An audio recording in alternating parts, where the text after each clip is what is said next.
Il est à peine 5 heures du matin. L'on peut déjà apercevoir tout le long du boulevard de la Réunification un décor bien particulier. Des marchands de fleurs qui s'activent à faire étalage, des guirlandes aux couleurs du drapeau vert ou jaune flottant dans le ciel, et à l'entrée de la brigade du quartier général, un message inscrit sur une banderole qui vient répondre à nos multiples interrogations.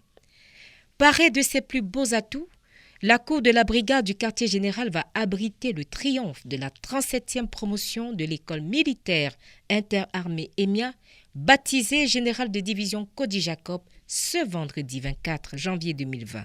Cet événement qui va désormais être inscrit dans les annales de l'histoire militaire va mobiliser toute la famille de l'armée, les membres du gouvernement avec à leur tête le Premier ministre Joseph John Gouté, les membres du corps diplomatique, les familles, les amis et quelques curieux.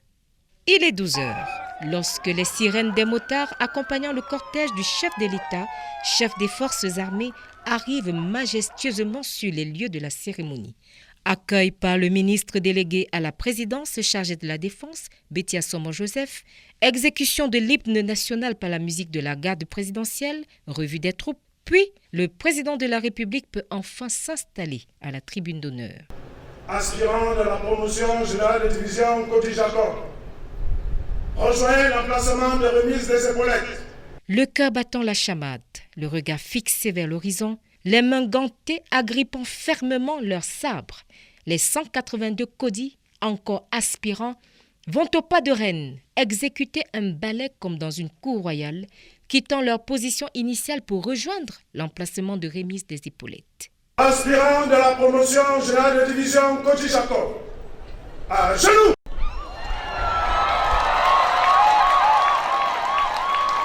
Genoux fléchis. Le major de la promotion, l'aspirant Mifiri Ahmed, âgé de 25 ans, a le privilège de recevoir ses épaulettes des mains du président de la République.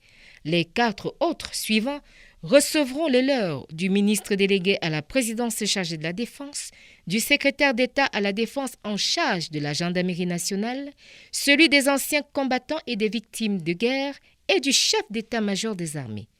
Les autres aspirants recevront leurs épaulettes des mains des officiers généraux et des autres officiers parrains désignés pour la circonstance.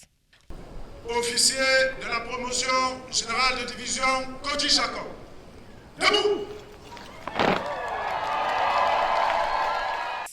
Enfin debout, enfin officier de l'armée camerounaise. Ces soldats qui, il y a quelques minutes, étaient encore des aspirants sont désormais sous-lieutenants et lieutenants. La joie est perceptible dans leur regard. De retour à la tribune d'honneur, le président de la République va délivrer son message axé sur les défis à relever face aux menaces issues des foyers de tension dans notre pays et sur les responsabilités qui incombent aux jeunes officiers. Le temps d'un répit, ils peuvent savourer à nouveau les délices de la vie, loin des contraintes liées à leur désormais ancienne école. Je suis fier aujourd'hui d'être lieutenant plein et je compte servir mon pays avec abnégation, beaucoup de force et je compte donner le meilleur de moi-même. La formation étant achevée, place au travail. Les 182 Cody devront à présent être des témoins vivants de bravoure, de leadership, mais surtout d'intégrité partout où ils seront amenés à servir.